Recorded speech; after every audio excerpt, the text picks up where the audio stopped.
Assalamualaikum warahmatullahi wabarakatuh teman-teman.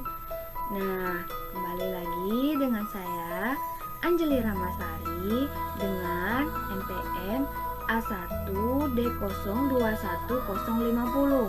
Nah, seperti biasa kali ini saya akan menjelaskan tentang mata kuliah pengelolaan pendidikan dengan dosen pengampu Dr. Muhammad Kristiawan MPD. Nah, materi kali ini saya akan menjelaskan tentang manajemen kurikulum dan manajemen kesiswaan. Nah, yang pertama ada manajemen kurikulum. Apa sih manajemen kurikulum itu?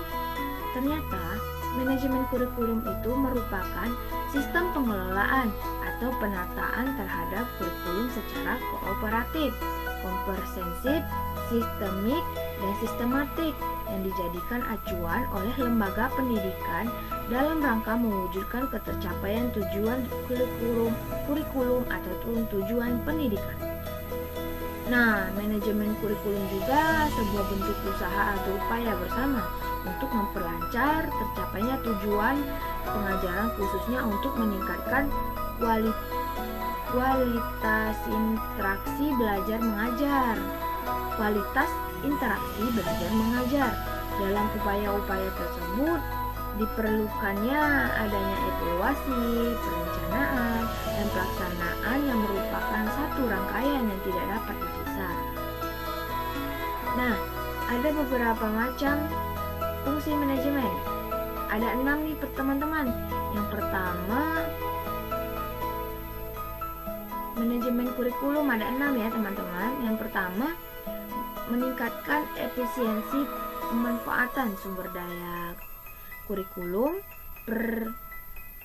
pemberdayaan sumber maupun komponen kurikulum dapat ditingkatkan melalui pengelolaan yang terencana dan aktif. Yang kedua ada meningkatkan keadilan atau equality dan kesempatan pada siswa untuk mencapai hasil yang maksimal teman-teman. Kemampuan yang maksimal dapat dicapai peserta didik tidak hanya melakukan kegiatan intrakurikuler, tetapi juga melalui kegiatan ekstra dan kokurikuler yang dikelola secara langsung.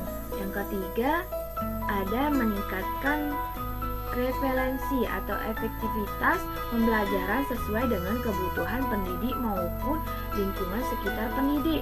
Kurikulum yang dikelola secara efektif dapat memberikan kesempatan dan hasil yang relevan dalam kebutuhan peserta didik maupun lingkungan sekitar.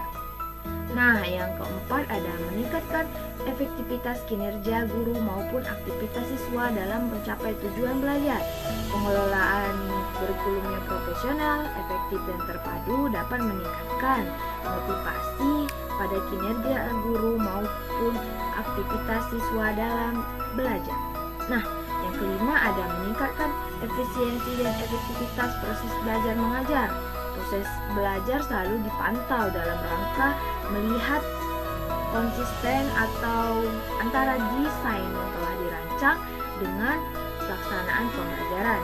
Yang keenam ada meningkatkan partisipasi masyarakat untuk mengembangkan kurikulum. Kurikulum yang dikelola secara profesional akan melibatkan masyarakat, khususnya dalam mengisi bahan atau ajar sumber belajar perlu disesuaikan dengan ciri khas atau kebutuhan pembangunan daerah. Nah, selanjutnya ada manajemen kesiswaan nih teman-teman. Manajemen kesiswaan itu adalah suatu penataan atau pengaturan secara aspek aktivitas yang berkait dengan peserta didik, yaitu dari mulai masuknya peserta didik atau siswa sampai keluarnya peserta didik atau siswa tersebut dalam suatu sekolah atau lembaga pendidikan teman-teman. Nah, manajemen kesiswaan bertujuan untuk mengatur berbagai kegiatan dalam bidang kesiswaan agar kegiatan belajar di sekolah dapat berjalan lancar, tertib dan teratur teman-teman, serta dapat mencapai tujuan pendidikan sekolah.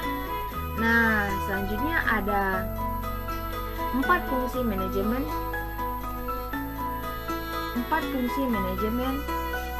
kesiswaan, teman-teman. Ini salah ya, teman-teman, kesiswaan. Nah, yang pertama ada fungsi yang berkenaan dengan pengembangan individualitas atau kemampuan umum atau kecerdasan, kemampuan khusus atau bakat, dan kemampuan lainnya. Yang kedua ada fungsi yang berkenaan dengan pengembangan sosial, sosialisasi dengan sebaya, keluarga, dan lingkungan sosial atau sekolah dan masyarakat. Nah, yang ketiga ada fungsi yang berkenaan dengan penyaluran aspirasi atau harapan, seperti penyaluran hobi, kesenangan, minat, atau bakat. Nah, yang keempat ada fungsi yang berkenaan dengan pemenuhan kebutuhan dan kesejahteraan agar siswa sejahtera dalam hidupnya. Nah, sekian nih teman-teman materi yang dapat saya sampaikan. Saya mohon maaf apabila ada kesalahan, karena kesempurnaan itu hanya milik Allah. Nah, saya tutup teman-teman. Wassalamualaikum warahmatullahi wabarakatuh teman-teman. Semoga hari Anda luar biasa.